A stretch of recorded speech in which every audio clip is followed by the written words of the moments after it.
Instagram, do YouTube, amém? O pessoal que vai ouvir pelo áudio, o pessoal do Meet, o Daniel, a Maria Oliveira, a Dona Maria, a Duda, a Elizabeth, a Cida, a Eliane, amém. A paz do Senhor Jesus a todos, amém. Glória a Deus. Hoje a gente vai falar sobre os dois reinos, né? Agora mudou, viraram dois reinos, né? Não é mais só o reino de Israel, agora vão virar dois reinos. A gente lembra, a gente vem vendo aí desde o tempo de Salomão, né? Que Deus se irritou muito com Salomão, a ponto de fazer isso, de tirar 10 tribos da mão da casa de Davi. De tão irado que Deus ficou com Salomão.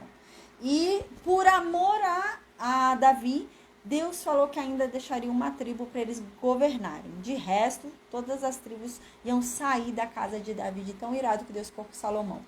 Então a gente lembra que isso iria acontecer no reinado do filho de Salomão. Porque por amor a Davi ainda, Deus deixaria o filho dele governar até a morte. Então Salomão governaria até morrer. A gente viu que parece que Salomão morreu cedo, né? Morreu mais jovem do que Davi. Davi já morreu com 70, né? Em vista de Abraão, né? 100 e pouco, a gente já pensa que morreu cedo. Em vista de Moisés, né? Então em vista desses assim, a gente pensa que ele morreu até cedo. E a gente lembra que Davi morreu. A paz, Adriana, amém. A gente lembra que Davi morreu com 70, né? Já era novo. E agora Salomão, a gente viu, foi até uns 60 ali. Então Roboão começou a reinar. A gente lembra que logo que Roboão foi, ele ia ser proclamado rei, né? Ele foi até ali a cidade, eu não me lembro se era a cidade de Siquém, acho que era a cidade de Siquém. Ele foi para ser proclamado rei, né? A gente falou. E lá, todo mundo se reuniu, lembra disso? Todo o povo de Israel se reuniu, né? Nesse meio tempo a gente lembra lá de Jeroboão, né? Jeroboão foi o homem que foi ungido pelo profeta para ser rei das 10 tribos que Deus tirou da casa de Davi. Aí nisso a gente lembra que esse Jeroboão estava lá no Egito, né? E ele voltou, quando ele soube da morte de Salomão, ele voltou porque Deus falou que quando Salomão morresse, ele ia reinar ali, né, sobre as 10 tribos. Então a gente lembra que ele voltou do Egito, Jeroboão, e ele precisa ser um grande líder, né? O povo foi lá buscar ele, né? O próprio povo mandou um mensageiro lá para Jeroboão, todo mundo sabia que ele tinha sido ungido rei, né, parece, e então trouxeram ele de volta. Ele era um grande líder. Então a gente lembra que Jeroboão chegou numa reunião ali, né, onde Roboão ia ser coroado rei, no lugar do pai dele, Salomão, que morreu. E a gente lembra que o povo teve uma exigência para aceitar Roboão como rei. E o povo falou, olha, Roboão, é o seguinte, o teu pai, ele pesou muito o fardo sobre nós. Ele aumentou muito os tributos, ele fazia a gente trabalhar muito. Seu pai era muito cruel. Ele era muito linha dura com a gente. Seja mais amável, né? Alivia o nosso jugo. A paz, Márcia, alivia o nosso jugo, alivia o nosso fardo, que a gente vai te servir para sempre. A gente vai ter prazer em te servir, se você nos ajudar. Então, gente, a gente lembra que Roboão foi primeiro se aconselhar com os anciãos do pai dele, né? Os sábios que aconselhavam Salomão, os amigos de Salomão. Ele foi pedir conselho para eles. E eles falaram, faz o que o povo diz. Porque se você se render ao povo, o povo se renderá a você. Você tem que ceder também. Mas a gente lembra que Roboão decidiu ouvir os amigos dele. Então ele foi pedir conselho para os amigos jovens dele. E ele falou, e o que vocês me orientam? E esses amigos jovens dele falaram, olha, Roboão, fala assim para o povo. Amém, Márcia. Fala assim para o povo. A gente já vai começar a oração, amém. Fala assim para esse povo. Vocês estão reclamando do meu pai, de Salomão? Vocês estão falando que Salomão foi muito linha dura? Vocês estão falando que Salomão foi muito difícil? Pois saibam que eu sou pior que ele. O meu dedo mindinho é maior do que a cintura do meu pai. Ou seja, ele quis dizer, o negócio comigo vai ser pior. Vocês estão reclamando do meu pai, comigo vai ser pior ainda, né? E ele seguiu o conselho dos amigos dele. E ele perdeu o trono.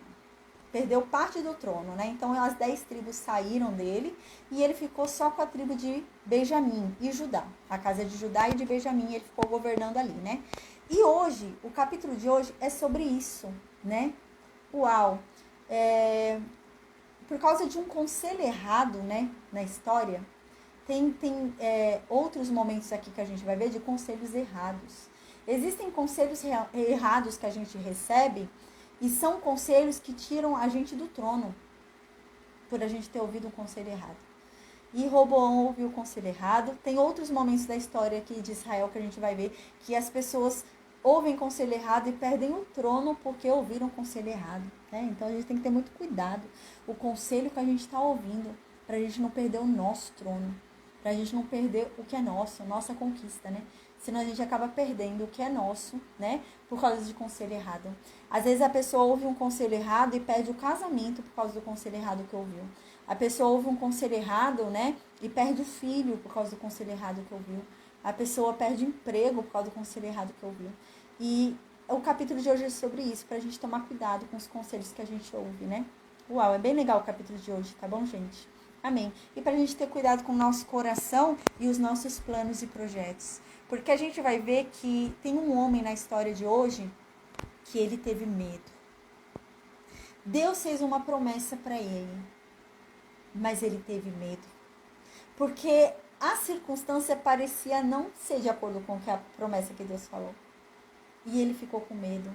Ele preferiu acreditar na lógica dele do que acreditar na lógica de Deus, que não fazia sentido nenhum. E por isso ele perdeu. Porque ele devia ter acreditado na falta de lógica de Deus. Porque não havia nenhuma lógica no que Deus havia falado. Mas ele achou que era melhor ele ir pela lógica dele. E hoje é sobre isso também. Ainda que pareça totalmente sem lógica o que Deus está mandando. Ainda que pareça totalmente ilógico o que Deus está falando para a gente fazer. Não confiemos na nossa lógica, na lógica humana. Porque Deus garante. Né? A lógica humana não garante nada, que é o que vai acontecer hoje, né?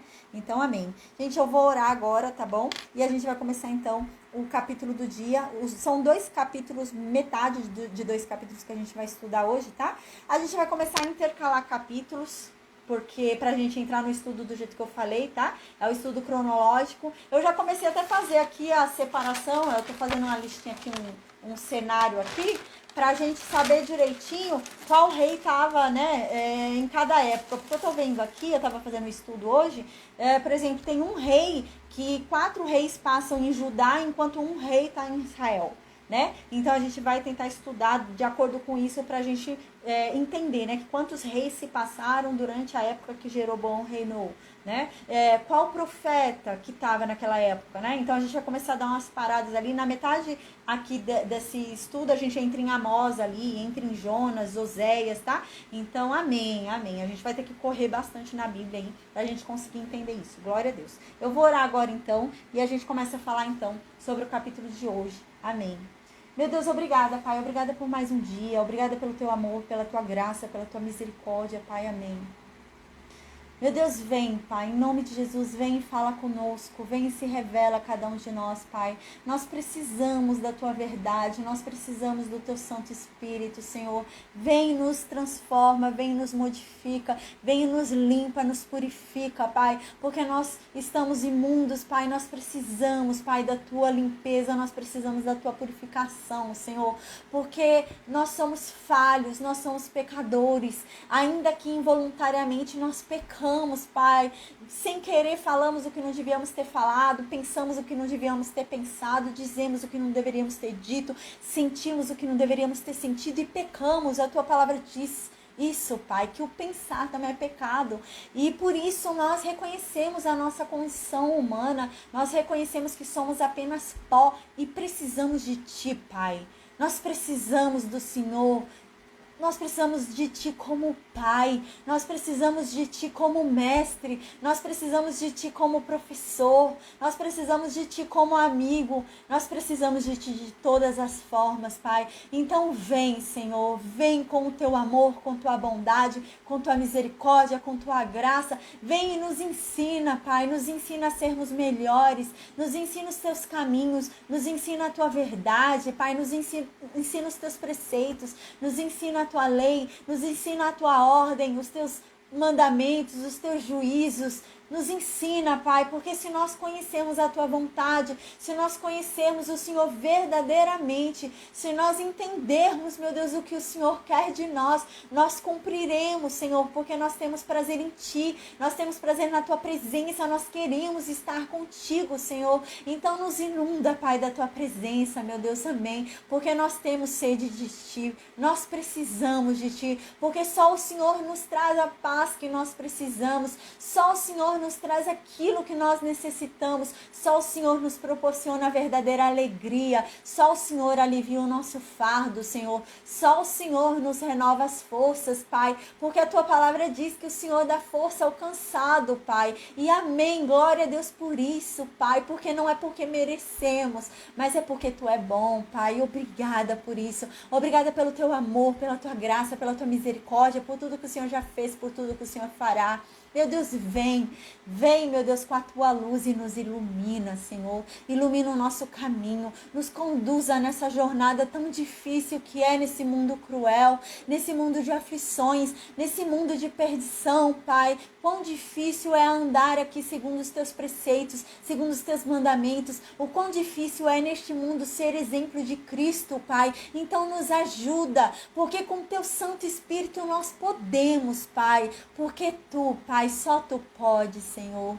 Meu Deus, que o Senhor faça resplandecer o Teu brilho em nós, a Tua glória, meu Deus, apareça em nós e em nossas vidas, que todos que estão ao nosso redor, que todos que nos conheçam e nos conhecem, todos que nos vejam, todos que nos sintam, que eles sintam o Teu brilho, que eles vejam que o Senhor é conosco, que eles vejam a Tua glória, que nós diminuamos e que o Senhor cresça, Pai. Que o nosso nome, meu Deus, seja diminuído e o Seu seja exaltado, Pai, em o nome de Jesus, porque nós não queremos, Pai, honra, mas a honra é Tua, Senhor. Então que o Senhor seja exaltado, Pai, em o nome de Jesus, Senhor, amém. Tudo que nós queremos, Pai, é a Tua proteção, é o Teu amor, Pai, é o Teu zelo, é o Teu fogo zeloso, Pai, em o nome de Jesus, Senhor. Pai, nos proteja de todo o mal, Senhor, de todo o ataque que não vemos, Pai. Nos proteja das línguas malignas, Pai, nos proteja de todo o mal, nos dê sabedoria, nos dê entendimento, nos dê compreensão, meu Deus. Ó Senhor, derrama sobre nós, Pai, do Teu discernimento, meu Deus. Nos instrua, meu Deus, para o momento certo de falar o que devemos falar, que venhamos usar palavras doces, Pai, como a Tua palavra diz, que venhamos a ser sábios no dizer, Pai, amém, que venhamos a ter sabedoria, meu Deus, para honrar o Teu nome nessa terra, que venhamos a honrar o Teu nome, honrar o nome da família que recebemos, Senhor, que venhamos a ser exemplo de Cristo nessa terra, que venhamos, meu Deus, em nome de Jesus, a alcançar outras vidas, pelo nosso testemunho, pelo nosso exemplo, que pessoas venham a Te conhecer através de nós, que venhamos a ser a Bíblia viva, que as pessoas lerão, Pai, que as pessoas venham a Te buscar e que sejamos ponte para isso, Pai. Nos ajuda, Senhor, para que venhamos, Pai, em nome de Jesus, a alcançar almas. Não queremos ser predadores, meu Deus, que sugam as almas, que distorcem o que o Senhor diz. Nós queremos falar a Tua verdade somente. Nós temos temor a Ti, nós respeitamos o Teu nome e tememos a Ti. Por isso, Pai, nós pedimos, nos ensina a Tua verdade, nos ensina os Seus caminhos, Senhor. Oh, meu Deus, nos conduza pela mão. Oh, meu Deus, em nome de Jesus, ilumina o caminho para que não venhamos a tropeçar. Ilumina o caminho para que não venhamos a nos desviar nem para a direita e nem para a esquerda, mas que venhamos a andar na Tua luz, Senhor, porque é ela que nós queremos seguir, Pai. Nós queremos a Tua presença. Nós sentimos o bom gosto da Tua presença, o quão doce é andar contigo e não queremos mais perder isso, Pai. Oh, meu Deus, amém. Oh, meu Senhor. Meu Deus, que o Senhor nos dê a provisão de cada dia, que nada nos falte, que o Senhor supra todas as nossas necessidades, Pai, em nome de Jesus. Meu Deus, nós não Te buscamos pelo que o Senhor pode nos dar, mas por quem Tu já é. O Senhor já é aquele que proporciona tudo aquilo que nós precisamos para a nossa alma. para aguentar este mundo cruel em que vivemos, Senhor. E obrigada por isso, pelo seu Santo Espírito Consolador, que nos consola em meio às dores, que nos põe de pé, que nos faz seguir adiante quando achamos que vamos desistir. Obrigada por isso, Pai. Obrigada por aliviar a nossa mente quando nós entramos sozinhos na nossa própria escuridão, mas o Senhor com a sua luz vem e nos tira dela, e obrigada por isso, Senhor, amém. Que venhamos a lembrar, meu Deus, que precisamos de Ti, que só Tu pode nos tirar da nossa própria escuridão, que só Tu podes nos mostrar o verdadeiro caminho, que só Tu podes nos mostrar, meu Deus, como devemos ser. A tua palavra diz, se queremos te conhecer, se queremos saber como devemos ser, se temos dúvida do que devemos fazer, é só olhar para Cristo. Cristo disse isso. Se você não sabe o que fazer, me imite. E amém, meu Deus, que venhamos a imitar Cristo. Amém. A tal ponto como Paulo fez. Paulo chegou a dizer, se vocês não conheceram a Cristo, se vocês não sabem como imitar Ele porque não conheceram, vocês conhecem a mim. Então me imitem. Meu Deus, que venhamos a ser nesse nível. Ao ponto de falar para que as pessoas possam nos imitar. Porque nós imitamos a Cristo. Amém, Deus, amém. Oh, meu Senhor, alcança, Pai, em nome de Jesus, a todos os nossos familiares, a todos os nossos entes queridos, a toda pessoa, meu Deus, a que dobramos o joelho a Ti e oramos pedindo para que o Senhor alcançasse, que o Senhor alcance essa pessoa neste momento, Pai. Por favor, meu Deus, que cada oração que fizemos seja levada a Ti e que o Senhor as considere, principalmente aquelas onde nós chorávamos, meu Deus, amém, onde nós não conseguíamos mais nos expressar e eram só lágrimas que caíam, que todas essas orações sejam ouvidas por Ti, Senhor, amém, em nome de Jesus, que o Senhor nos conceda os desejos da nossa alma, os desejos do nosso coração, porque a Tua palavra diz que o Senhor é um Pai que tem prazer em realizar os desejos do Seu Filho. Então, meu Deus, que em nome de Jesus o Senhor realize os nossos desejos para a honra e glória do Teu nome, Senhor, amém. Meu Deus, que o Senhor, Pai, transforme os corações dos nossos entes. Oh, meu Deus, alcança o nosso pai, a nossa mãe, os nossos filhos, os nossos cunhados, o sogro, a sogra. Que o Senhor alcance cada uma dessas pessoas, os nossos irmãos. Que o Senhor alcance cada uma dessas pessoas, Pai, em nome de Jesus, e transforme o coração delas. Pela Tua piedade, pela Tua longanimidade, meu Deus, ainda que eles não mereçam, Senhor, porque nós nada merecemos, mas a Tua palavra diz que a oração de um justo tem efeitos. A Tua palavra diz que em Cristo nós somos feitos justiça de Deus. E hoje nós somos justos por causa de Cristo. E a Tua palavra diz que a nossa oração tem efeito. A Tua palavra diz que a nossa oração tem o efeito de fazer com que pecados sejam perdoados. A Tua palavra diz que a nossa oração, a oração de um justo, tem poder para curar enfermos. Então, meu Deus, em um nome de Jesus, Senhor, que o Senhor cure cada uma dessas pessoas que estão ao nosso redor. Por quem nós oramos tanto pedindo para que o Senhor as transforma, visita essa pessoa neste momento, transforma o coração dela, quebranta essa pessoa, Deus, que ela venha te conhecer verdadeiramente, que ela venha mergulhar na Tua presença, meu Deus, que o Senhor venha, meu Deus, a mover sobre ela o Teu poder e o Teu fogo, meu Deus, faça o que for necessário, se preciso for, esmague essa pessoa, mas transforme-a, Pai. Faça o que for necessário, mas use da Tua misericórdia e da Tua graça. A Tua palavra diz que por vários tempos o Senhor quis destruir aquele povo no deserto.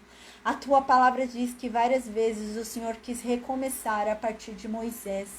Mas a oração de Moisés fez com que o Senhor voltasse atrás e desse mais uma chance àquele povo. A Tua palavra diz que a oração intercessora é poderosa. E por isso, Pai, em nome de Jesus, nós intercedemos aqui neste momento, pelo nosso pai, pela nossa mãe, pelos nossos irmãos, pelos nossos cunhados, pelos nossos tios, tias, pelos nossos irmãos, por aquela pessoa que está agora na nossa mente, meu Deus, nós intercedemos por ela, para que o Senhor a transforme, para que o Senhor se apresente a ela de uma forma irresistível, de uma forma inconfundível, Pai, em nome de Jesus. O papel aqui até voou. Glória a Deus, em nome de Jesus, Senhor, que essa pessoa venha ser tocada pelo Senhor e que toda maldição caia por terra em nome de Jesus. Porque a tua palavra diz que não há maldição que pegue em um cristão. E é nisso que nós cremos, Pai. Porque maior é aquele que conosco está. Não há macumba, não há feitiço, não há nada que pegue contra o povo de Deus. Amém, Deus, em nome de Jesus, Senhor. Que o Senhor venha fazer o extraordinário em nossas vidas e na vida dos nossos familiares, Pai, amém. Nós consagramos a Ti tudo que nós temos, tudo que nós somos está em Suas mãos, Pai. Vem e abençoa a nossa casa, abençoa os nossos maridos, os nossos filhos, o nosso lar, abençoa tudo aquilo que é nosso, abençoa, Pai, tudo aquilo que o Senhor nos deu. Oh, meu Deus, em nome de Jesus, que sejamos prósperos nessa terra, em todos os sentidos, de forma abundante. Não só prosperidade material e em dinheiro, mas prosperidade mental, prosperidade em saúde, prósperos em amor, em família. Amém, Deus, que venhamos a entender o que verdadeiramente significa o amor de Deus. Oh, meu Deus, nos dê um novo coração, porque nós também precisamos. Não são só os nossos familiares, mas nós também precisamos, Pai. Nós precisamos nos limpar da nossa imundície também. Então nos ajuda, Pai. Nos ajuda a sermos melhores. Nos ajuda, Pai, a fazermos diferente. Nos ensina a paciência. Nos ensina o perdão. Nos ensina o amor. Nos ensina, Pai, nos ensina a sermos como Ti. Oh, meu Deus, que o Senhor nos use com ousadia, nos use com intrepidez, que a Sua palavra venha ecoar dentro de nós. Que ela entre em cada um de nós, fazendo os efeitos que ela tem, como faca de 2 gumes nos cortando, trazendo à tona e à nossa mente tudo aquilo que nós devemos nos arrepender, para que venhamos a ter verdadeiro arrependimento, aquele que nos leva à verdadeira transformação e venhamos a mudar. Porque nós precisamos mudar, nós precisamos ter um posicionamento, nós precisamos falar não, nós precisamos crescer, nós precisamos amadurecer. Então, meu Deus, amém.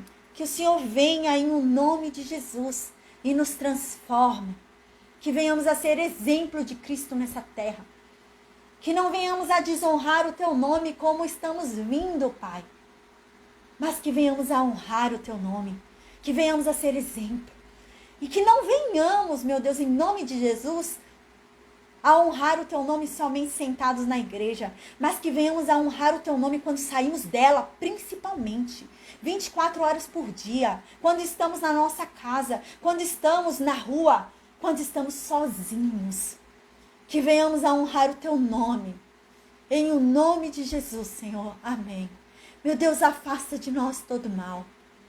Que o Senhor, meu Deus, dê ordem nos céus para os Seus anjos, para que eles nos protejam. Em o nome de Jesus, que se cumpra a Tua vontade aqui na terra e em nossas vidas, como já é feita nos céus, porque é a Tua vontade que nós queremos cumprida. Nós queremos que o Senhor faça o que o Senhor quiser fazer, porque nós confiamos em Ti. Nós confiamos nos Teus desígnios, nós confiamos na Tua vontade, nós confiamos no Teu plano, porque a Tua palavra diz que o Teu plano é melhor do que o nosso. A Tua palavra diz que tudo que acontece, seja lá o que for, coopera para o bem daqueles que no Senhor estão esperando. Então, amém, Deus, é nisso que nós cremos.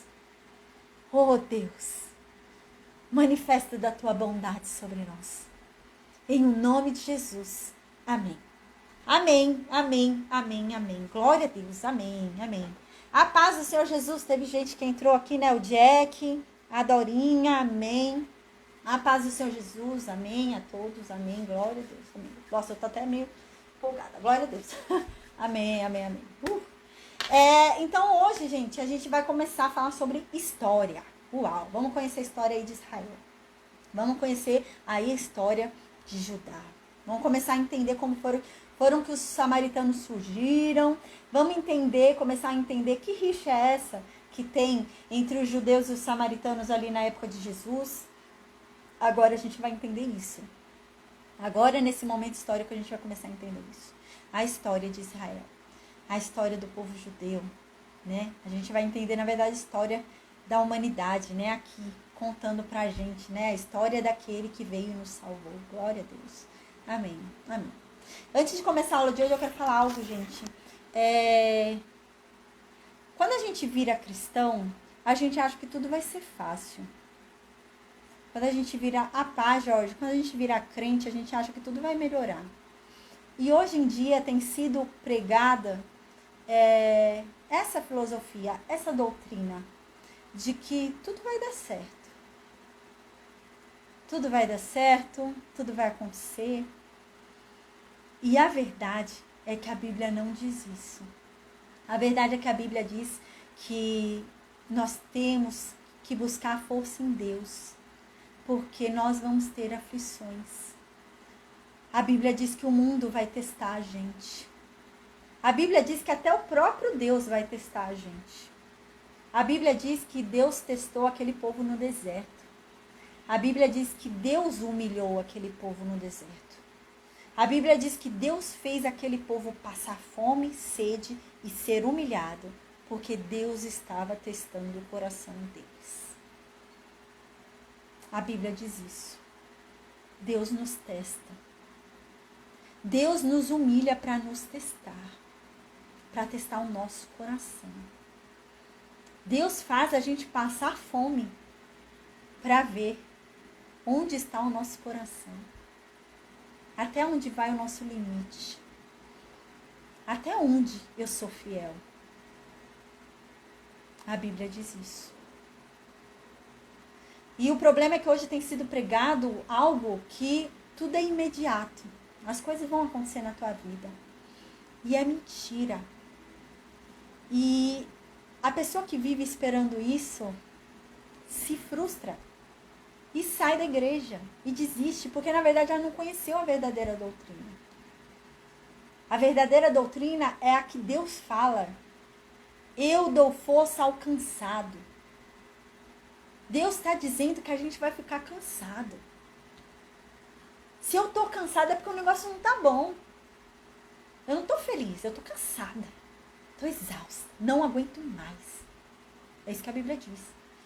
Mas Deus diz, eu dou força para você. Ore a mim que eu dou força a você. A Bíblia diz que tudo vai estar triste, vai estar difícil. Não é legal. Mas a Bíblia diz, eu dou a paz para você que excede o entendimento humano. O mundo vai estar um caos. Tudo vai estar indo mal ao teu redor. Notícias ruins chegando. Coisas ruins acontecendo. Mas Deus diz, procure a mim, porque eu dou a paz que excede todo o entendimento humano. Não é a paz que o mundo dá. A Bíblia diz que o mundo dá uma paz pra gente. A paz, Thiago. A Bíblia diz que o mundo dá uma paz pra gente. A Bíblia diz isso. Tem uma paz que é do mundo. Mas a paz que Deus dá não é a paz que é do mundo. Porque a paz do mundo é a paz que depende das circunstâncias. Eu estou em paz quando tá tudo bem. Tá tudo mal, não tem paz mais. Isso é a paz do mundo. Mas Deus sabe que não vai ficar tudo bem. É essa a questão. Deus disse, vocês vão ter aflições, vocês vão estar cansados. O fardo de vocês vai estar pesado. Mas venham comigo que eu torno o fardo de vocês leve. Se ele está falando isso é porque é o contrário. Ele está falando, eu torno o fardo de vocês leve. Por quê? Porque o fardo está pesado. Não é fácil. Eu coloquei esses dias um status na minha rede social. E lá no status diz, né? Não sejam bobos, né? Eu fiz a minha tradução, bem mais clara da Bíblia, né? Não tá escrito assim na Bíblia, né? Mas assim, tá escrito assim, não se iluda, assim, vou ler do meu jeitinho. Não se iluda, Deus não é bobo, tá? É a minha tradução. Não se iluda, Deus não é bobo. Você vai colher aquilo que você plantar. Uma hora a colheita vem. Tá escrito assim, no meu status. Então uma pessoa chegou em mim e falou assim, quando é que eu vou colher? Eu não aguento mais. Eu estou seguindo a Deus, estou seguindo a Jesus, faço tudo o que Deus quer e nada está acontecendo na minha vida. Está dando tudo errado. Quando é que eu vou colher? E eu falei para ela, olha, aqui Deus não está falando que a gente vai colher agora neste mundo. Deus nunca prometeu que a colheita ia ser neste mundo. Deus nunca prometeu que a colheita ia ser agora. Nessa vida. Nunca. Existem pessoas que colhem nessa vida. Glória a Deus. Se alegre. Você que colhe nessa vida coisas boas, se alegre. Mas existem pessoas que não. E Deus nunca prometeu que ia ser nessa vida. Eu dei até para ela o exemplo de Rico e Lázaro. Lázaro sofreu essa vida inteira. E ele nunca fez nada para aquilo. Ele plantou coisas boas, mas só colhia coisas ruins. Ele plantava coisas boas, mas só aconteciam coisas ruins. E ele morreu só tendo vivido coisas ruins. Ele morreu sem ter vivido nada de bom. Tudo que ele viveu foi ruim. Mas a Bíblia diz que ele permaneceu na fé. E então a colheita dele chegou. Onde é que a colheita dele chegou? No céu. A colheita dele chegou quando Jesus voltou. No 1000 anos que ele passará aqui na terra com Cristo. Na Jerusalém celestial, para onde ele vai. E a Bíblia diz que ele sofreu tanto na terra. Mas lá, quando ele estava salvo, ele já nem lembrava mais das suas dores. Gente, eu não estou falando de 3 anos de dor. Eu estou falando de uma vida inteira de injustiças. Esse homem teve a vida inteira dele de injustiças.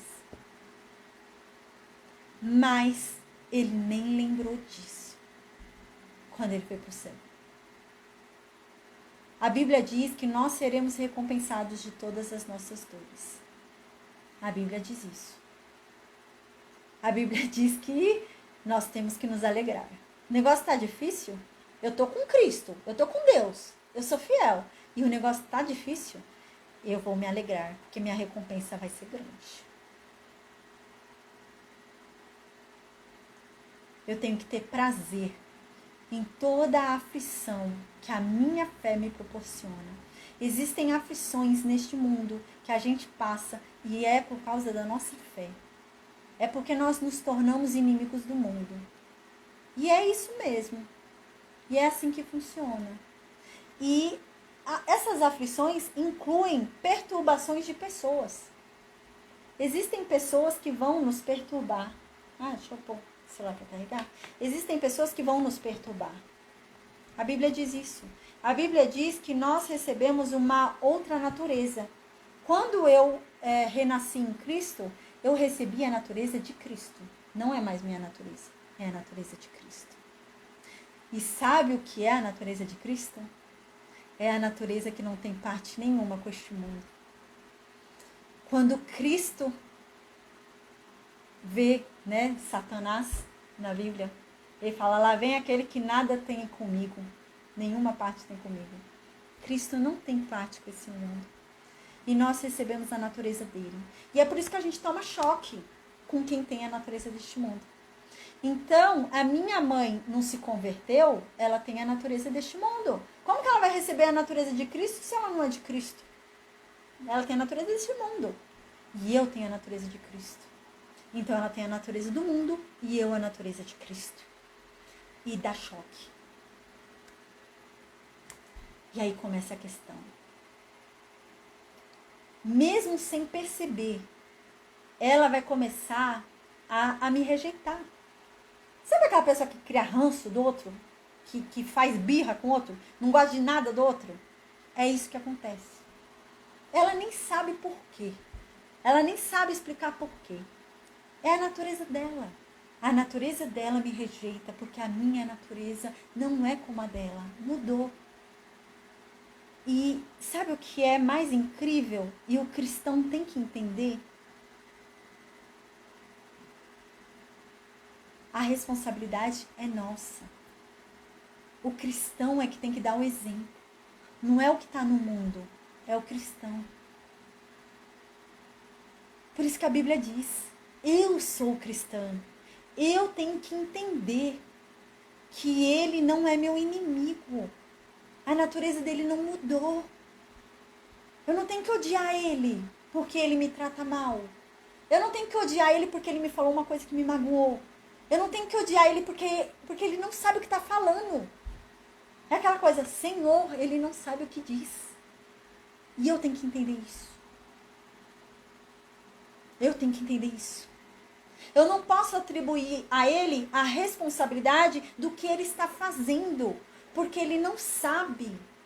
Ele está cego. Eu não. Eu sou o maduro da relação. E a Bíblia diz isso, que o cristão tem que ter essa consciência. O cristão precisa entender isso. O cristão precisa entender que o outro não é o inimigo dele. E aí é difícil. É difícil. Porque a Bíblia diz que o cristão tem que perdoar. Eu tenho consciência, ele não.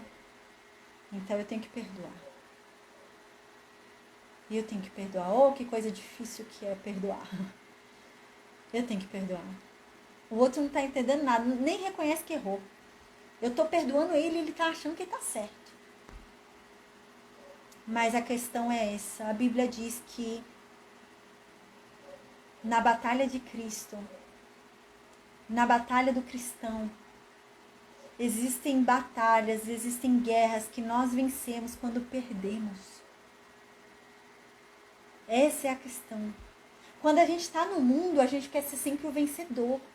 Quem está no mundo quer falar por último. Porque quem fala por último é quem está certo.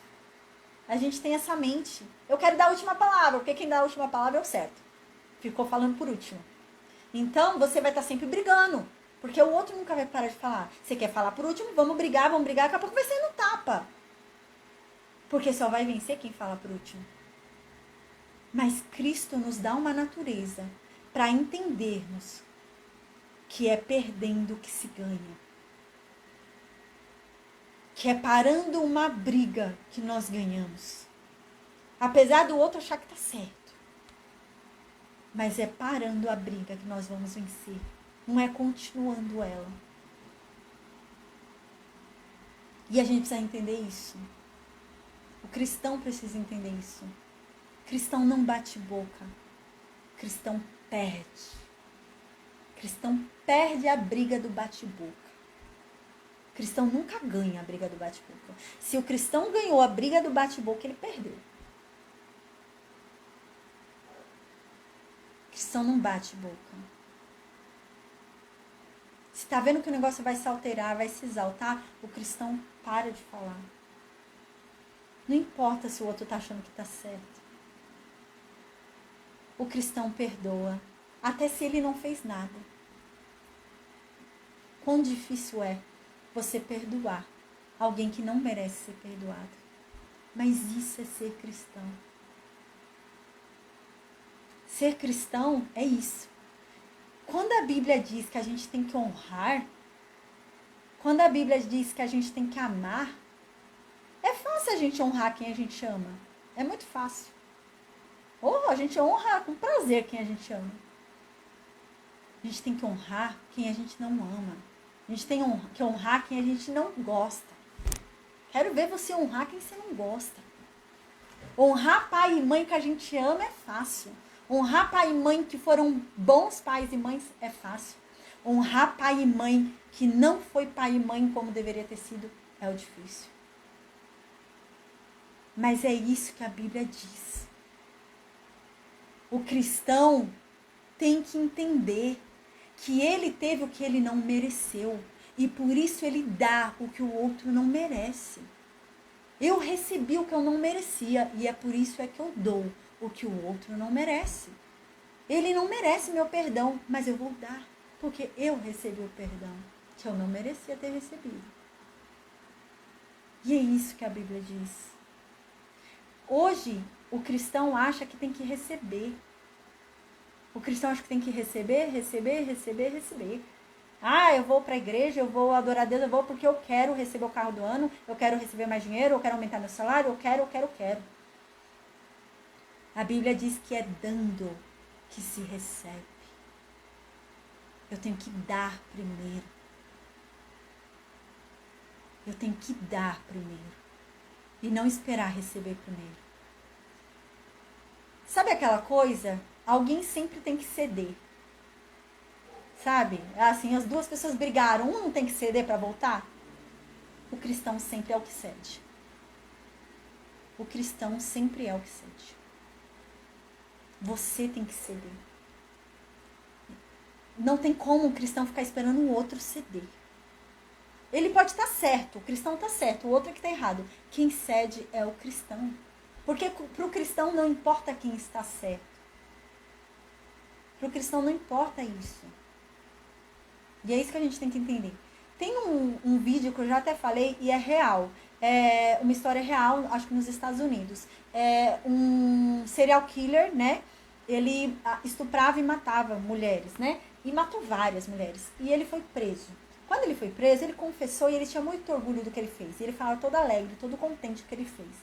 E chegava lá um psicopata, hein, gente? Psicopata a gente sabe que não tem sentimento, ele não tem compaixão, psicopata. Psicopata é aquele frio que ele sente prazer na dor do outro. Mas ele não tem compaixão por ninguém, não te ouve.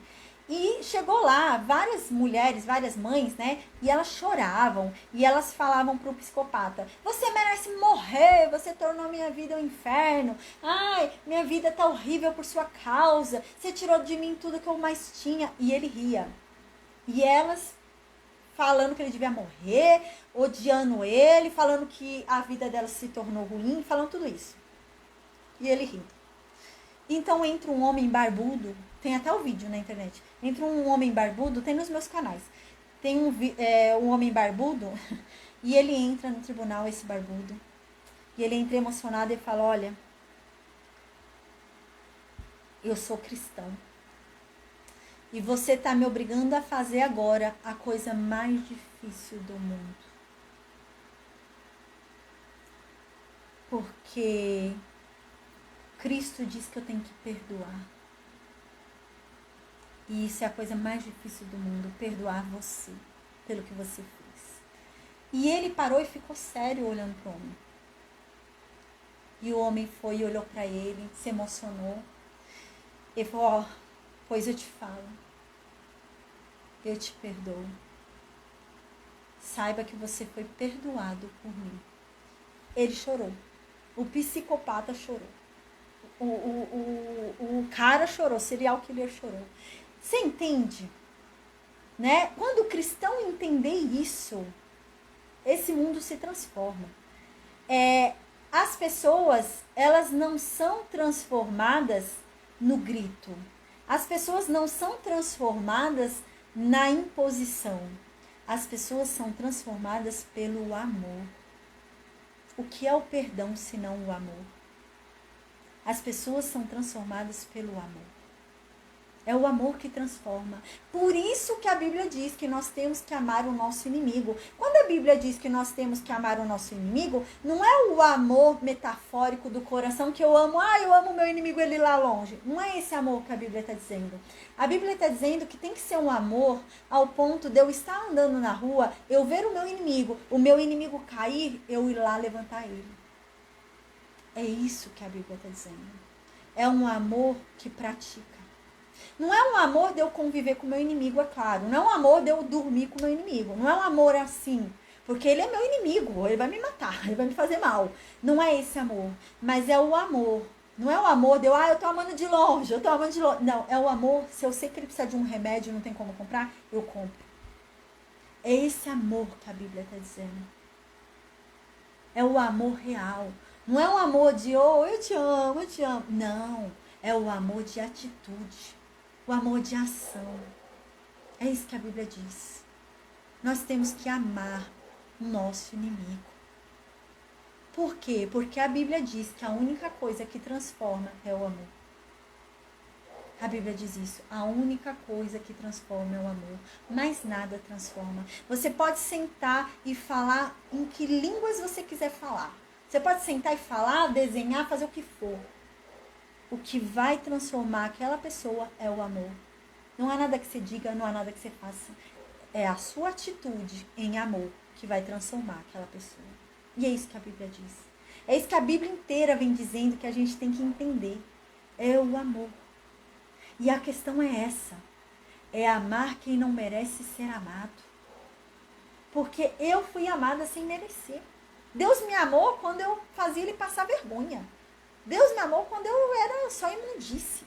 Deus me amou quando, meu Deus, quando eu lembro de mim, eu sinto vergonha. E Deus me amou naquilo. E é isso que Deus nos ensina. A amar quem não merece ser amado. Meu inimigo não merece ser amado. Mas eu tenho que amá-lo. E o que é amar? Amar é isso. Tá precisando de um remédio? Eu tenho compaixão e vou te dar.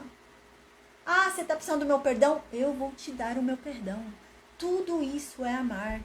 Todas essas ações é amar. Significa amar. E isso é ser crente. E não é fácil. E não é fácil, não. Porque às vezes você fala que você está perdoando, você está ali relevando uma coisa e o outro ainda tá querendo tá certo. Não é fácil. Você ouvir, ser magoado e não querer continuar aquela briga. Você engolir a seco para não brigar. Mas isso é ser cristão. E hoje eu decidi falar tudo isso porque hoje eu tive uma conversa muito difícil com uma pessoa. E foi uma pessoa que me magoou muito, sabe? Eu tive uma relação muito difícil com meu pai a minha vida inteira. Meu pai abandonou eu e minha irmã quando nós éramos pequenas, né? A gente ia para um orfanato. Teve uma discussão lá, ele e minha mãe, maior confusão. E a gente cresceu numa situação muito difícil ali, sabe? Uma rejeição muito grande.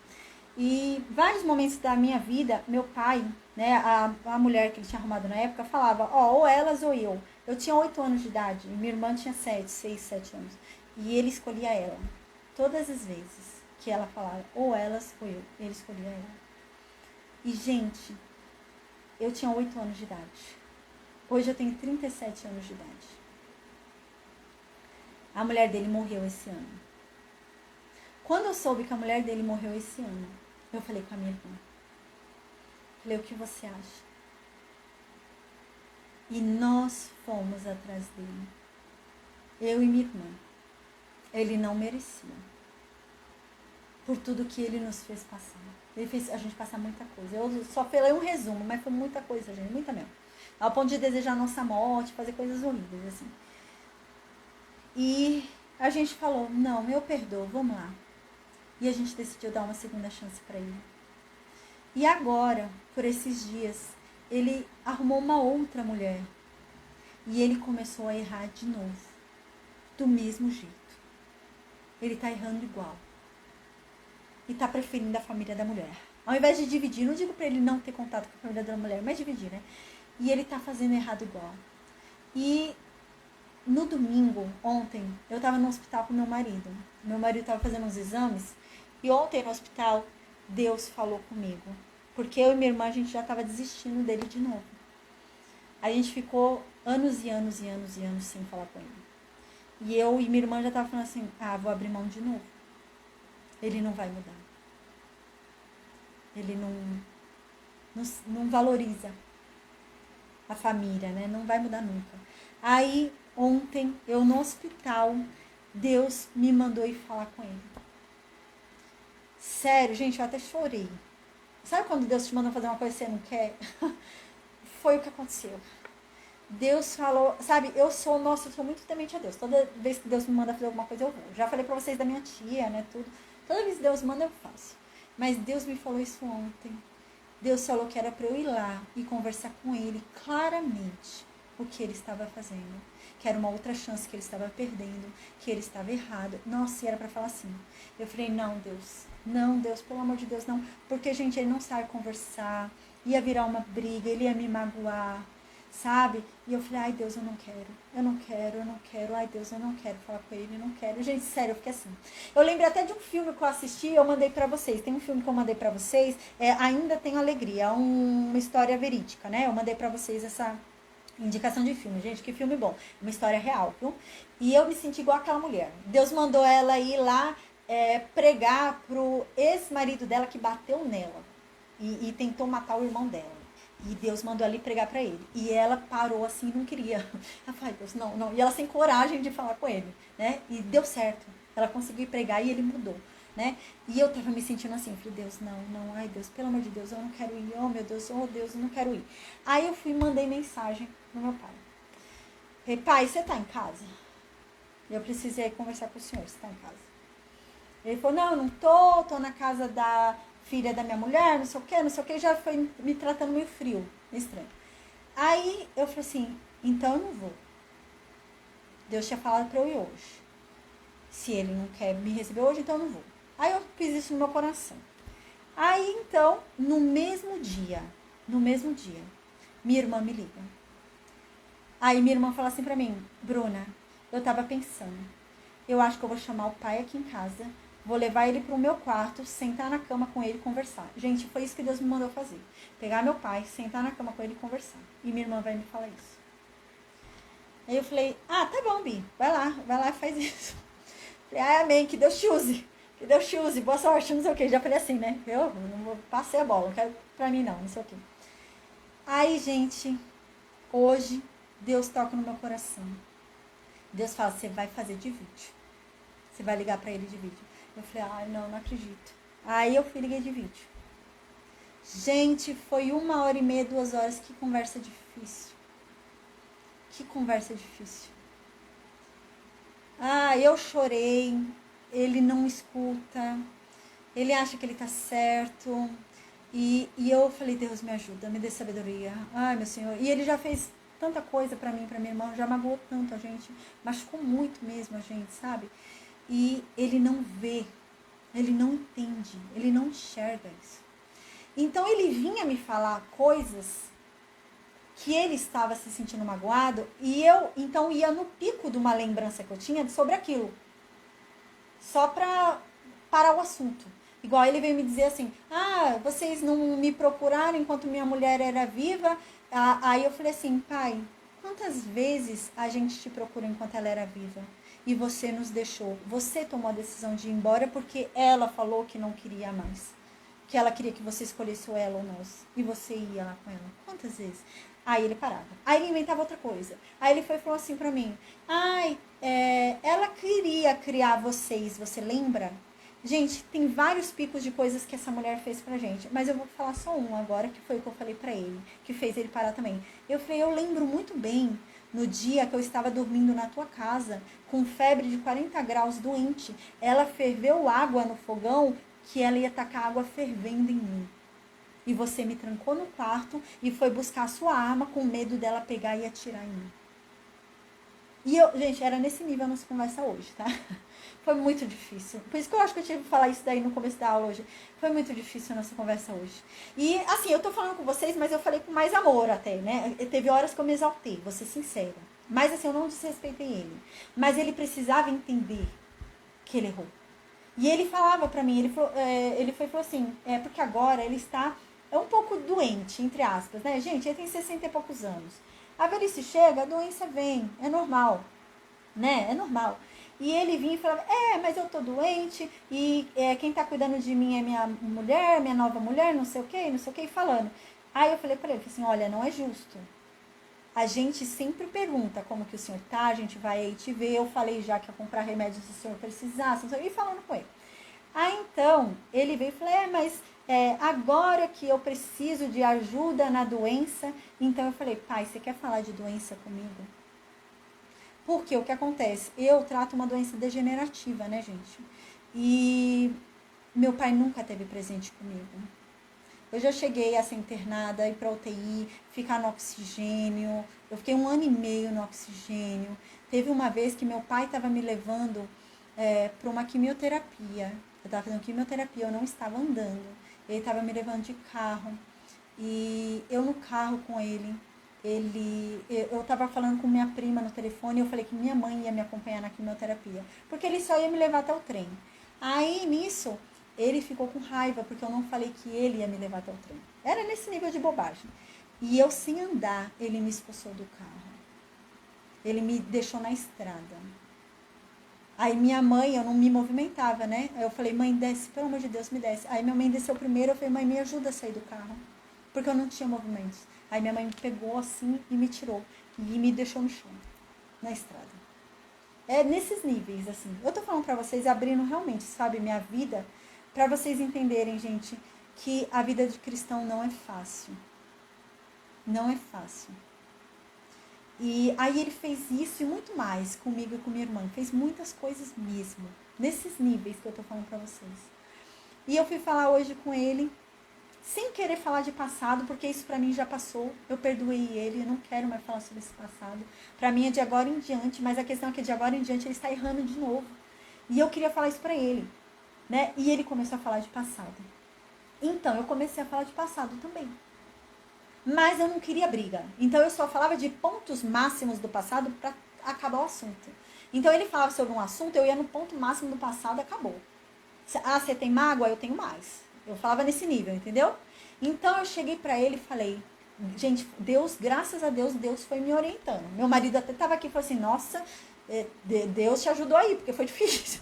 Foi mesmo, gente, foi Deus. Porque foi 1 hora e meia. E ele falava. Aí eu falei, posso falar? Então eu falava, ele não aceitava o que eu falava, gente. E ele vinha como se ele estivesse cheio de mágoas. Então eu falei pra ele, você tem mágoa? Eu e a Gabi também temos. E muitas. Nós éramos 2 crianças. Nós temos muitas mágoas. Eu falei, mas você quer agora ficar aqui debatendo o que passou ou viver o novo? A gente abriu mão de muita coisa, pai, para ir atrás de você. Pra gente começar uma nova vida. E a gente quer fazer de novo, mas do jeito certo. Eu falei, a gente não te conhece. E você não conhece a gente. Não adianta você esperar da gente que a gente seja filha tal. Você não me conhece. E eu não te conheço. Eu falei, eu não sei qual é o limite da sua paciência. Eu não sei qual é o limite da tua ira. Eu não sei qual é o teu limite de nada. Mas eu estou disposta a te conhecer. Você quer conhecer a gente? E, gente, foi esse nível de conversa. Eu conversando com ele no finalzinho assim. Aí Deus foi amansando. Gente, glória a Deus. Aí eu falei, aí eu ainda fui falando assim pra ele. Não foi bom conversar? Ele foi, até que foi. Eu falei, tá vendo? Eu falei, mas entende uma coisa. Quando você quer falar das suas mágoas pra alguém que te magoou, esteja aberto a ouvir sobre as mágoas dessa pessoa. Porque você pode ter magoado ela também. E eu comecei a falar pra ele, sinceramente, assim, me abrindo mesmo, sabe? E falando assim pra ele, gente. Então eu tive uma conversa bem sincera mesmo. Falei o que eu pude falar pra evitar briga. Falei pontos cruciais, assim, mas tentando evitar briga. No final, fui orientando ele pra ele ficar de bem com a minha irmã, também fazer a ponte dos dois. E eu falei pra ele, falei, ó, senta com ela, conversa com ela, mas eu sugiro, esqueça o passado. Se for para falar sobre mágoas do passado, a gente não vai andar para frente. A gente vai ficar cutucando feridas que já foram tampadas. É melhor não mexer nisso. E falei, gente, conversei com ele. Mas, meu Deus do céu, gente. Eu tenho orado a Deus para que o que a gente conversou entre na cabeça dele e que Deus mude o coração dele. Mas o quão difícil que é, gente. O quão difícil que é você ceder. Eu tive que ceder, gente. Eu tive que ceder. Ele estava achando que ele era o certo. E eu sei que eu sou a certa. Eu sei que ele é o errado. Eu sei o quanto que ele errou comigo. Eu sei o quanto que ele errou com a Gabriela. E a minha irmã ainda falou, mas você não falou pra ele da vez que ele te expulsou do carro, que ele te jogou na estrada? Eu falei, não, Gabi. Eu nem falei, gente. Porque o meu intuito não era brigar. O meu intuito era ir pros ápices das coisas que ele falava pra cortar. Ele tá falando que ficou magoado por tal coisa, eu jogo uma mágoa minha muito maior. E pronto, acabou o assunto. Não é que eu tô medindo com ele ali, né? Mas pra morrer. Se ele acha que ele me magoou, então tá o nível da minha mágoa. Pronto, acabou. Né? E eu tô aqui. Eu tô aqui querendo ficar de boa, vamos, né? Então foi isso, gente. E eu tô falando isso aqui agora pra vocês entenderem que não é fácil, sabe? Não é fácil perdoar. Não é fácil a gente conversar com alguém dessa forma. Você fala, a pessoa não entende que tá errada, a pessoa acha que tá certa, né? E isso é tão difícil. Mas isso é ser cristão, sabe? Eu digo assim, foi Deus que foi me orientando ali naquela conversa. Teve um momento até que eu achei que ele ia desligar na minha cara, né? Teve horas até que eu fiquei um pouco alterada, né? Mas é porque ele não parava, ele não me escutava. Eu fiquei assim, mas não alterada do jeito de falar. Igual meu esposo falou, é que você fala direito. Você até realmente se exaltou, mas você fala sério, você fala a palavra certa. Então eu fui falando as palavras certas. Tanto que ele foi falando, não, tá bom, filha. No final a gente ficou bem. No final deu certo. Glória a Deus. No final, tá bom, filha, tá chovendo muito aí, não sei o que, no final ficou bem. Aí ele falou, semana que vem eu não vou na tua casa, então, tá bom? E não sei o que, eu falei, tá bom, beleza. Então a gente foi ficando bem, sabe? Mas, gente, o caminho não é um caminho fácil. Não é um caminho fácil. É um caminho de você ceder, sendo que você não é a pessoa que tem que ceder. Mas ser cristão é isso. É ceder sem você precisar ceder. É o outro falar algo e você não precisar esgotar os seus níveis de argumentos. Eu tinha, gente, muita coisa para falar. Mas eu não preciso falar porque vai dar briga. Tem coisas que não precisam ser ditas. Vai dar briga, eu sei. Então eu falava para tentar acalmar ele. Ele vinha com o ápice da emoção dele achando que ele estava certo. Eu falava, não, mas você também fez tal coisa comigo, lembra? Aí pronto, morreu esse assunto. Então ele vinha para outra coisa. Mas você também fez tal coisa, lembra? Entendeu? E a gente ia amenizando dessa forma. Mas não assim para atacar o outro. O cristão, ele tem que ter sabedoria até nesse momento, sabe? Eu fiz uma coisa que foi Cristo que me orientou. Porque para eu repreender meu pai, né? Foi meu pai. E eu tive que repreender ele, tive que aconselhar ele ali, né? Mas foi Deus me orientando. Mas eu fiz assim, gente, com amor. Eu não fiz apontando o dedo, mas você também foi um péssimo pai. Você não fiz isso. Eu só rebati. Igual ele falou, mas a Zélia quis criar vocês. Eu falei, olha, eu lembro muito bem quem a Zélia era. Eu lembro que teve um dia que ela tentou jogar água fervendo em mim. Eu só falava isso, sabe? Igual quando ele falou também, eu falei, eu lembro, igual ele falou assim, mas sua irmã nem me avisou que o neto nasceu, a gente não se falava. Eu falei, sua irmã nem avisou que o neto nasceu. Eu falei, pai, o primeiro neto que nasceu, eu te liguei. E você falou que tinha coisa melhor para fazer. Que você não queria ir lá ver seu neto. Ele falou, mas eu tenho foto de mim lá no hospital. Sim, porque eu insisti para vocês, você lembra? Sabe? Então eu falava assim, tá, gente? Então você via que eu não ficava, mas você foi um péssimo pai. Você é uma porcaria. Você... Não é fácil. O Matheus, a Silvana tá falando. Não é fácil mesmo, sabe? E é isso, gente. É isso que eu queria falar hoje, sabe? Porque não é fácil, não é fácil. Eu chorei, nossa, eu chorei hoje, sabe? Eu tô até agora assim, sabe?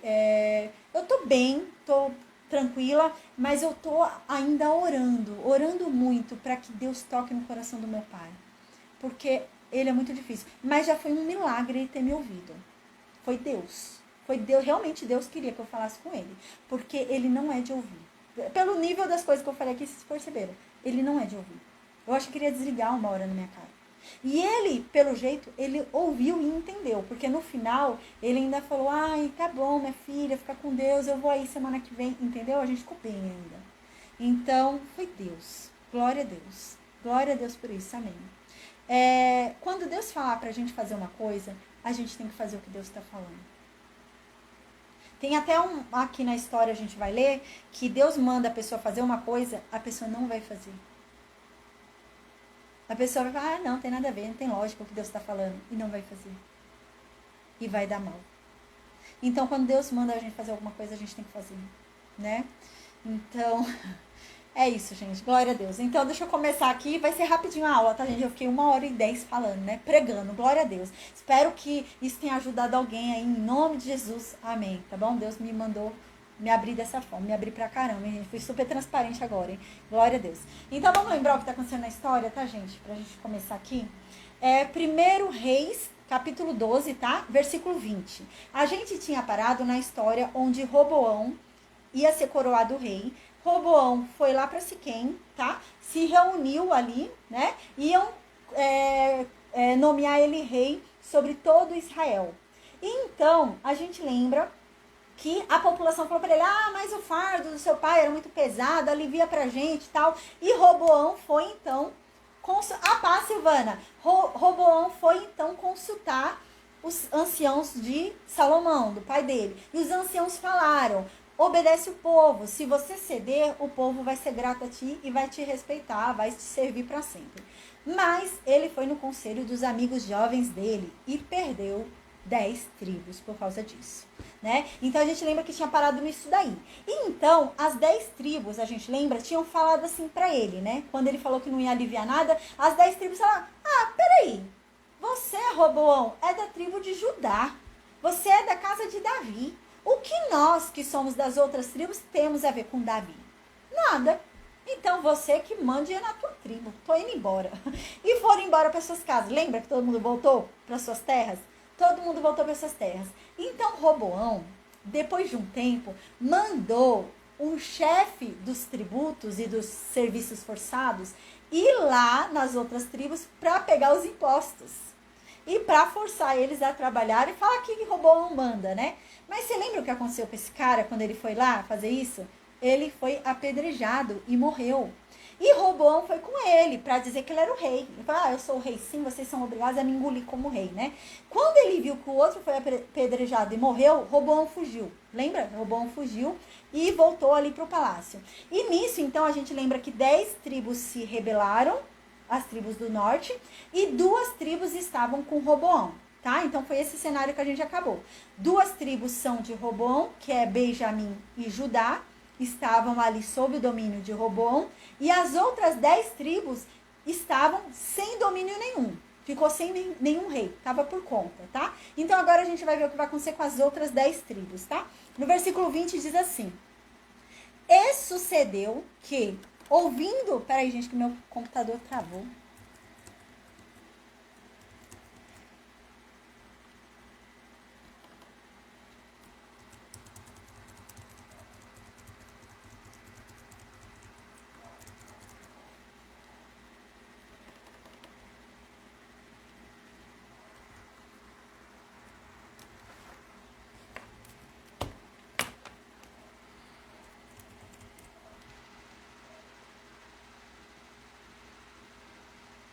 Peraí, gente. Voltou. Deu uma travadinha aqui. Pronto, voltou. No primeiro livro de Reis, capítulo 12, tá? A gente vai continuar da onde a gente parou. Ali no versículo 20. Diz assim, e sucedeu que, ouvindo todo Israel, que Jeroboão tinha voltado, enviaram e o chamaram para a congregação e o fizeram rei sobre todo o Israel. E ninguém seguiu a casa de Davi, senão somente a tribo de Judá.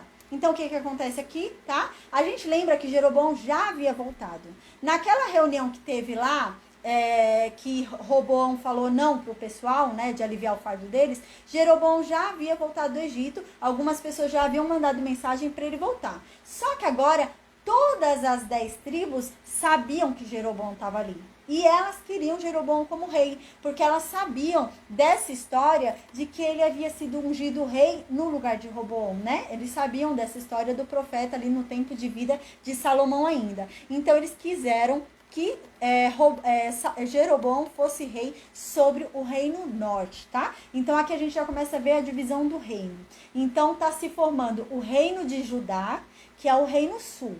Eu vou falar muito dessa forma, tá? Vão ter horas que eu vou falar o reino sul, o reino norte. Então, para vocês se acostumarem, o reino sul é o reino que tá na casa de Davi, tá? Então, é o reino sul, é a casa de Davi. Quem são do reino sul? A tribo de Judá e a tribo de Benjamim. Aqui no versículo 20 fala só sobre a tribo de Judá. Mas a gente vai ver mais pra frente que a tribo de Benjamim também ficou, tá? Então, quem é do reino de Judá? A tribo de Judá e a tribo de Benjamim, tá? Então, são as duas tribos. Quando a gente vê sendo levado lá para a Babilônia, é a tribo de Judá e a tribo de Benjamim. É que é mais chamado por Judá por causa dos reinos, né? Que são pela casa de Davi. Nenhum rei de Benjamim, são as casas de Davi. E também, quando volta ali da Babilônia, né? O povo de Benjamim é esmagado. Tem pouco benjamita ali, né? Tem mais judeu, né? Tem mais gente da tribo de Judá. Então, por isso que leva esse nome mesmo, tá? Porque a maior parte é da tribo de Judá mesmo. Então, aqui a gente já começa a ver essa divisão do reino. Jeroboão se tornou rei sobre as 10 tribos. Essas 10 tribos fazem parte do reino norte. Então, Jeroboão é rei do reino norte. E Roboão, filho de Salomão, filho de Davi, é rei do reino sul, beleza? Então agora no versículo 21 diz assim: Roboão, né? Gente, vai ter hora que vai ter nome bem parecido. Esses dois já são, né? Jeroboão e Roboão. Vindo, pois, Roboão a Jerusalém, reuniu toda a casa de Judá e a tribo de Benjamim, 180 mil escolhidos. Então, o que aconteceu? Quando Roboão chegou, Roboão soube que colocaram lá nas 10 tribos como rei Jeroboão. Eu falei, não, peraí, Jeroboão, o servo do meu pai, o empregado do meu pai vai virar rei? Tá doido? Eu sou rei sobre Israel. Então ele reuniu 180 mil homens entre a tribo de Judá e a tribo de Benjamim. Tinham 180 mil homens. E ele foi lá para lutar contra as 10 tribos, contra Jeroboão e retomar o reino. Então, no versículo 22, diz que Deus não deixou ele fazer isso. Deus, então, enviou um profeta. Deus mandou um profeta chamado Semaías. E esse profeta chamado Semaías foi lá para deixar um recado para Roboão. E então, Deus falou assim para o profeta: você vai falar o seguinte para Roboão,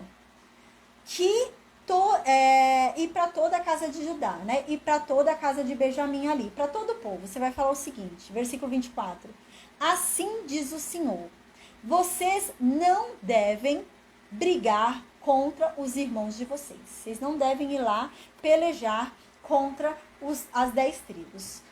Volte cada um para a sua casa, né? Porque fui eu que fiz essa obra. É assim que eu quero que fique.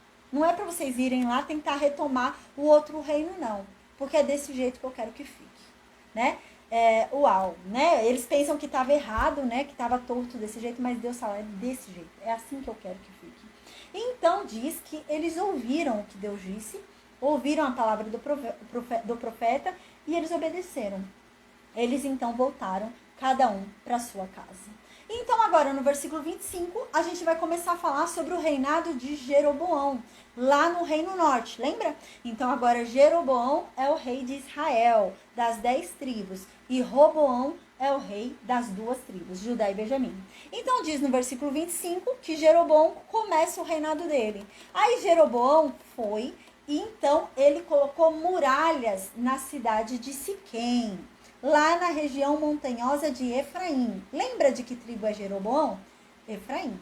Tá? Então, o primeiro rei do reino dividido ali, o reino de Israel, é de Efraim. Tá? Então, Jeroboão decide montar ali em Efraim, na região de Efraim, ali em Siquém, muralhas para proteger a cidade. E ele ficou morando ali um tempo. Depois, ele saiu de lá e foi morar em outro lugar. Aí, então, ele cercou o outro lugar onde ele foi morar, também de muralhas, que foi Penuel, tá bom? Então, no versículo 26 e 27, diz assim: então, Jeroboão pensou assim em seu coração. Tô aqui pensando, do jeito que as coisas estão, vai dar mal. Por quê? Porque o templo continua lá em Jerusalém. O templo continua lá no reino de Judá.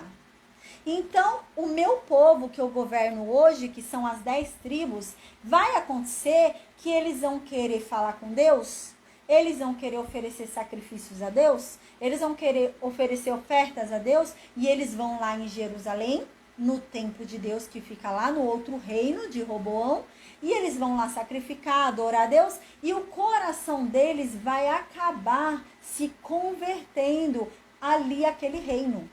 E eles vão querer ficar com o reino de Judá. Eles vão falar, não, eu quero é Roboão como rei. Não quero mais Jeroboão, quero Roboão. E Jeroboão ficou com esse medo, né? Jeroboão ficou com esse receio e falou, vai acabar então que eu vou acabar perdendo o meu reino de novo para a casa de Davi. Eles vão me matar. Eles vão ficar indo lá no templo, vendo lá o templo toda vez e vão querer voltar a ser daquele reino. Aí eu tô perdido. Aí então no versículo 28, nossa, meu computador tá travando bastante, gente. Acho que eu vou ter que seguir pela Bíblia aqui.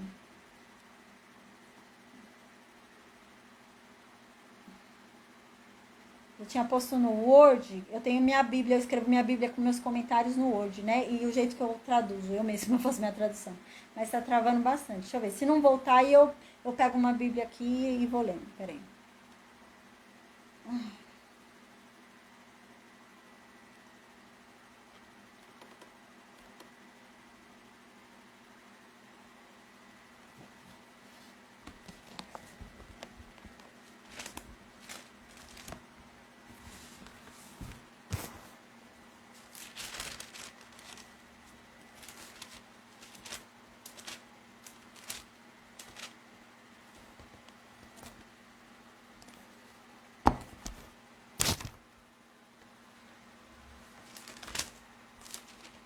Parei no 26, 27.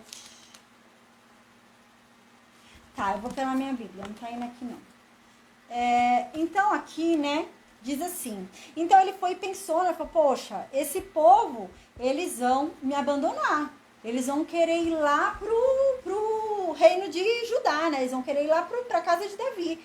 Então, no versículo 28 diz que foi pensando nisso que ele decidiu criar 2 touros.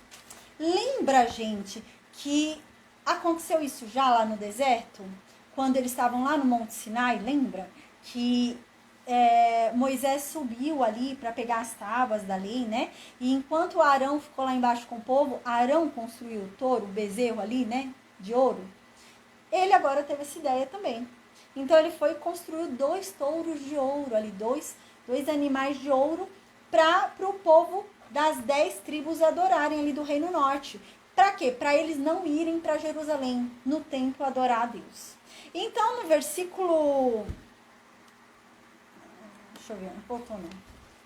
Então, no versículo 28 diz isso. Por isso foi que ele fez 2 touros de ouros e disse ao seu povo, né? Tá bom já de vocês irem para Jerusalém, né?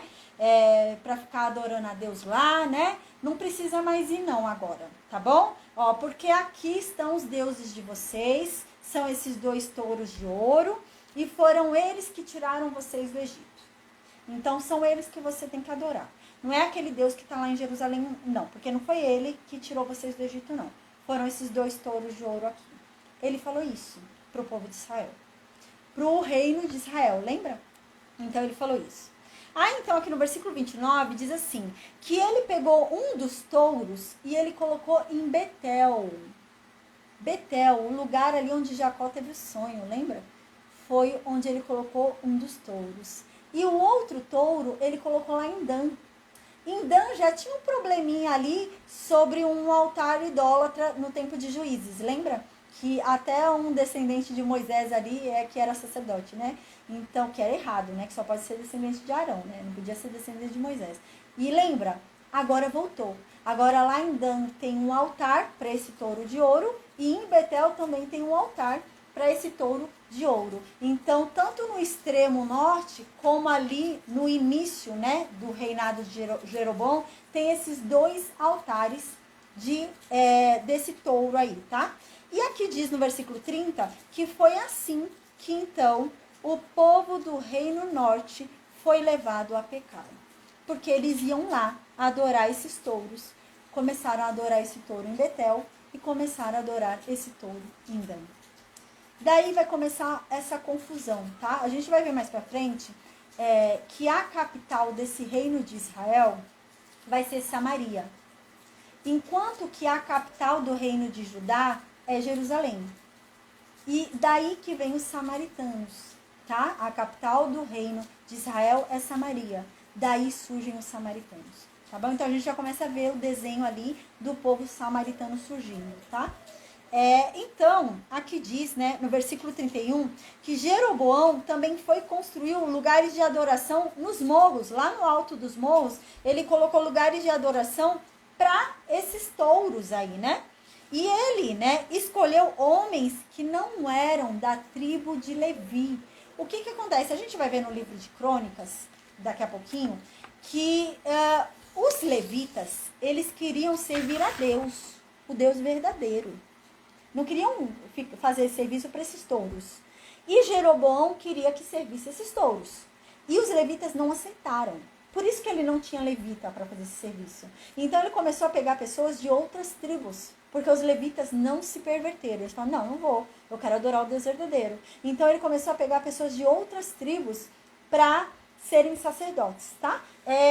Desse Deus falso, né? Ele não só, né, seguiu os deuses das outras nações, mas ele criou.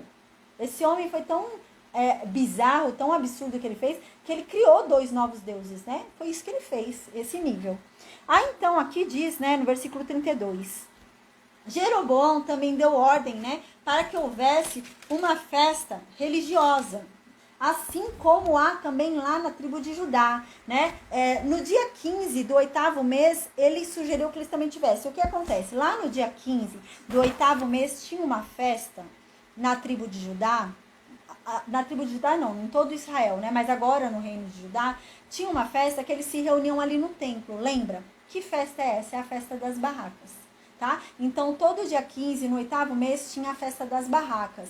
E eles faziam o quê? Eles levavam barracas até o templo em Jerusalém, eles montavam as barracas e eles ficavam dias ali dormindo na barraca, ali na cidade de Deus. Por quê? Para que eles lembrassem que Deus foi quem protegeu eles durante aquele período no deserto. Mesmo eles morando em barraca, nada aconteceu de ruim com eles. Era esse o intuito dessa festa, a gente lembra, né? Que tem a ver com o reino milenar mais pra frente, a gente já estudou. Então, o que acontece? O povo se reunia para essas festas. E então Jeroboão falou, poxa, eles vão descer lá para se reunir para essa festa. Então, o que eu tenho que fazer? Criar uma festa aqui também igual. Então, ele foi e criou uma festa também, igual essa festa das barracas que tinha no reino de Judá, ele criou também lá no reino norte, tá?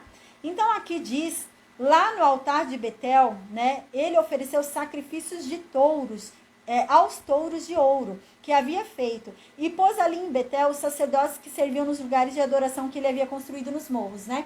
Então, ele criou essa festa e ele fazia os sacrifícios, como era lá na festa no reino de Judá, os sacrifícios que eram feitos para Deus, ele fazia para esses touros, tá? Então, ele começou a sacrificar para esses touros. A movimentação que tinha no reino de Judá, ele repetia para esses touros. Então diz no versículo 33, no dia 15 do 8º mês, dia que ele mesmo havia escolhido, então foi a Betel e ofereceu um sacrifício no altar, celebrando a festa que havia criado para o povo de Israel. Uau! Então ele foi lá no dia que ele criou e ele foi celebrar a festa que ele mesmo criou aí para o povo de Israel, essa festa louca, né? Copiando a festa verdadeira de Deus. Agora a gente vai para o 2º livro de Crônicas. Meu computador não voltou, vou continuar aqui. 2º livro de Crônicas, capítulo 11. 2º livro de Crônicas, capítulo 11. Então, a gente vai pro versículo 5, tá bom? Aí diz assim, Roboão, né? Agora a gente vai falar sobre o outro rei, tá? Então, vamos lembrar a situação. A gente acabou de falar sobre Jeroboão. Jeroboão, eu até anotei aqui, gente, Jeroboão, a gente vai demorar um tempinho falando de Jeroboão, tá? Eu fiz um esquema aqui, porque Jeroboão, ele vai ficar 22 anos no reino. Esses 22 anos que Jeroboão fica no reino de Judá, passa Roboão, passa Abias e passa Asa, tá? Então, a gente vai estudar 3 reis aí durante o período de Jeroboão. Então, a gente ainda vai ouvir falar muito de Jeroboão, porque eu quero finalizar Jeroboão depois, no período histórico dele mesmo, tá? Então, Roboão ficou parte do tempo de Jeroboão, ele ficou reinando também, tá bom? Então, você vê aqui nesse programinha que eu fiz, Jeroboão reinou 22 anos, Roboão reinou 17, tá? Então, você vê que Roboão morreu e Jeroboão continuava no poder. Aí o filho de Roboão assumiu e Jeroboão continuava no poder, tá? Então agora a gente lembra que Jeroboão tá lá no poder, tá lá no reino de Israel louco lá, criou os 2 touros de ouro, tá lá fazendo imitações das festas de Deus. Enquanto isso, vamos ver o que está acontecendo no reino de Judá, tá? No reino da casa de Davi, onde Roboão está reinando, tá? Roboão, neto de Davi. Então diz no versículo 5 que Roboão, o neto de Davi, filho de Salomão, ficou morando ali em Jerusalém mesmo, tá? E para defender o país dele ali, para defender Jerusalém de um possível ataque de Jeroboão, para Jeroboão não tomar as 2 outras tribos também, ele construiu muralhas, né? Ele fez fortalezas ali, né? Em volta ali das cidades de Judá, de Benjamim, né? Então aqui diz que ele criou fortalezas em Belém, em Etã, em Tecoa, em Bet-zur, em Socó, em Adulã, em Gate, em Maressa, né? Em Zif, em Adoraim, em Laquis, né? Em Azeca, em Zora, em Aijolã e em Hebron, tá? Então no versículo 11 diz que ele foi e colocou comandantes também sobre essas cidades, né? Pessoas ali para ficarem fiscalizando, olhando a cidade para não ter nenhuma invasão, né? E ele colocou nessas cidades também cereais, né? Colocou cereais, armazenamento de vinho, de azeite. Por quê? Num possível cerco, né? Ele cercou todas as cidades. Então, se houvesse algum cerco em uma cidade, né? Era muito comum isso na guerra, né? Eles cercavam a cidade para impedir a cidade de sair buscar comida, até que a cidade se rendia. Não tem como comer, a gente vai ver isso mais para frente no momento da história de Israel, muito triste, onde eles comem os filhos, né? Eles comem até pessoas, porque eles estavam presos, eles não podiam sair para comprar comida, pegar comida. Então, isso era muito comum. Eles cercavam a cidade para deixar a cidade enfraquecida, não podia sair para comprar comida, fazer nada. Aí eles se rendiam, abriam um portão e se rendiam. E os outros entravam, tá? E Roboão, temendo isso, ele colocou um estoque em cada cidade, tá? Para caso fosse cercada a cidade, tinha um estoque ali para manter a cidade sem ter que se render. Então aqui diz no versículo 12. Também, né, ele colocou escudos e lanças em todas as cidades, né? De forma a proteger, para elas terem proteção interna. Houver alguma invasão, alguma coisa, tem escudo, tem lança para proteger, para ficarem nos arcos lá em cima da cidade, né? Naquelas pontas lá em cima para proteger. Jogavam um arco de longe, vai jogando as flechas, tudo para proteger a cidade de uma invasão. Então ele já programou tudo isso para não perder as cidades. Então no versículo 13 diz assim: de todas as partes de Israel, lá no norte, lembra, naquelas 10 tribos lá de Jeroboão, o que acontece? Lembra que Jeroboão construiu 2 touros de ouro? E Jeroboão falou que agora é para adorar esses 2 touros de ouro, que esses 2 touros de ouro é que tiraram eles lá do Egito? Os levitas não concordaram com isso. Os levitas falaram, não vou fazer serviço para esses touros não. Quero fazer serviço para o Deus verdadeiro. Os levitas então foram embora. Como eles não podiam adorar o Deus verdadeiro, tinha que fazer adoração para aqueles touros, eles saíram, eles fugiram das 10 tribos do reino de Israel, ali do reino norte, e vieram para o reino de Judá, vieram para o reino do sul, tá? Então eles vieram ali para o reino de Roboão. Então diz aqui que eles abandonaram tudo o que tinham, abandonaram as suas terras, suas pastagens, abandonaram tudo o que tinham lá no Reino Norte e fugiram e foram lá para Jerusalém porque queriam adorar e servir ao Deus verdadeiro. Então aqui continua e diz assim, pois Jeroboão, né, rei de Israel e seus sucessores não deixavam que eles servissem a Deus e o Senhor como sacerdotes, como eu acabei de falar. No versículo 15, então, diz, né, que Jeroboão escolheu seus próprios sacerdotes para oferecerem sacrifícios. A gente lembra, a gente viu isso no primeiro livro de Reis, capítulo 12, agora que a gente acabou de terminar de ler, né, que Jeroboão, então, começou a levantar pessoas de outras tribos, já que não tinham sacerdotes levitas, levantou, levitas não, da casa de Arão, ele começou a levantar sacerdotes de outras tribos. A gente lembra que Deus havia falado, sacerdote era só descendente de Arão. E levita tinha que ser da tribo de Levi, né? Então, como que um levita vai ser da tribo de Judá? Não pode, tem que ser levita da tribo de Levi. Mas os levitas se mandaram, como eles não ficaram lá para adorar aqueles touros de ouro, eles se mandaram para Jerusalém. E os sacerdotes também. Então não ficou no reino de Israel nenhum levita legítimo da tribo de Levi e nenhum sacerdote descendente de Arão. Aí o que Jeroboão fez? Começou a pegar pessoas de outras tribos e levantou como sacerdotes, como levitas, né, de outras tribos ali, tá bom? Então aqui diz, né, que todas as pessoas lá do Reino Norte que verdadeiramente adoravam a Deus não concordaram com esse negócio aí de Jeroboão, não. E elas foram lá para Jerusalém para oferecer os sacrifícios dela lá em Jerusalém. Então você vê que ainda restavam algumas pessoas ali que ainda adoravam a Deus, né? Dentro daquele povo doido que foi lá no Reino Norte. Então aqui continua e diz assim, e isso foi fortalecendo o reino de Judá. Isso foi fortalecendo o poder de Roboão, o neto de Davi, né? E assim ele permaneceu fiel a Deus por 3 anos.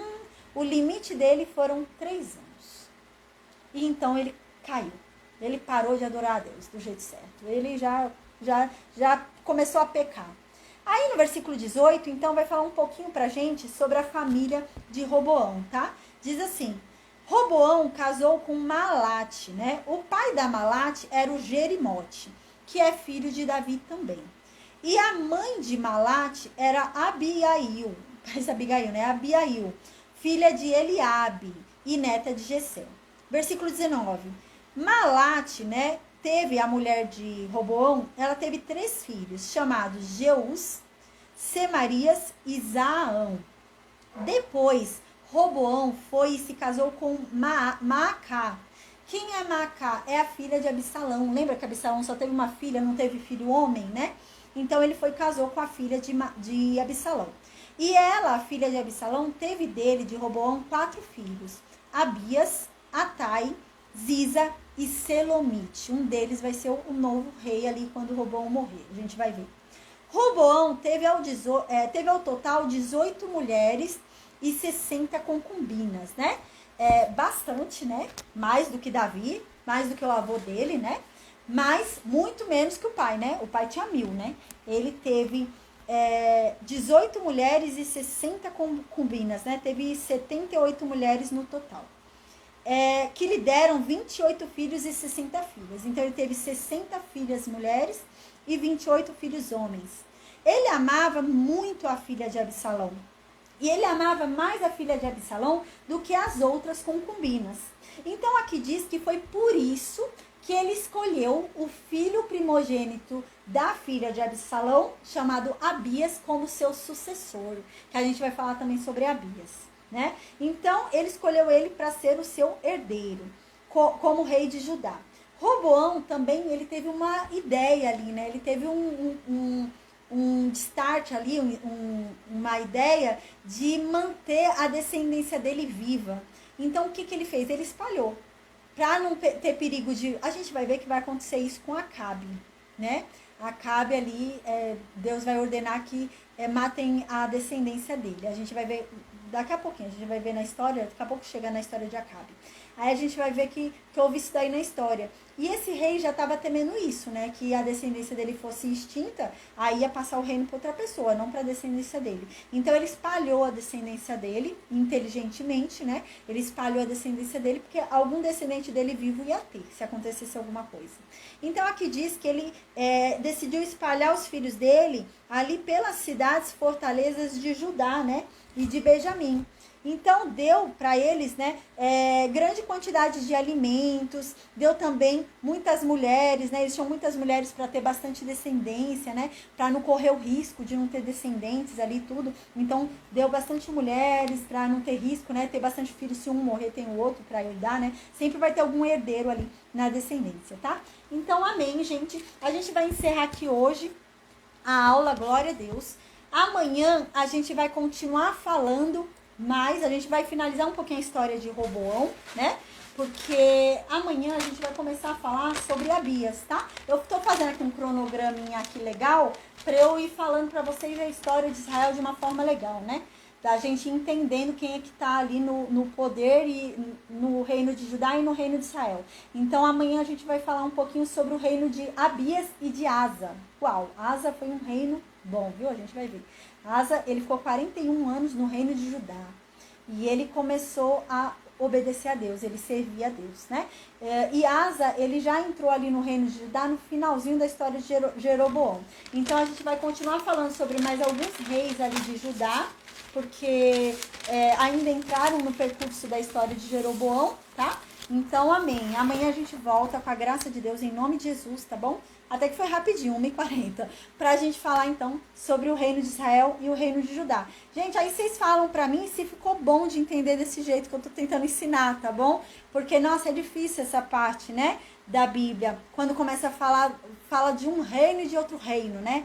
É meio difícil para ensinar, né? Reino de Judá e reino de Israel. Então, eu tô tentando fazer de uma forma que não fique confusa e a gente consiga entender quantos reis passaram por Judá enquanto Jeroboão ainda era rei de Israel, tá? E vocês me dão dica aí, vocês acharam que ficou bom desse jeito, se não ficou, tá bom? Aí vocês me falam aí pra qualquer coisa eu vou vendo uma outra estratégia aí, né? Pra gente ir tendo a aula, tá bom? Amém. A Duda falou que pra ela ficou bom, assim. Glória a Deus. Obrigada, Duda. Deus te abençoe. Nenhuma dúvida, né? Deus te abençoe. Bom descanso, viu? E até amanhã, com a graça de Deus. Amém, Duda. Deus te abençoe. Amém. Amém, Elizabeth. Deus te abençoe, viu? Amém. A paz, Thiago. Acho que eu nem falei contigo, né? Amém. Deixa eu só desconectar o Facebook e Instagram. Amém. E eu já vou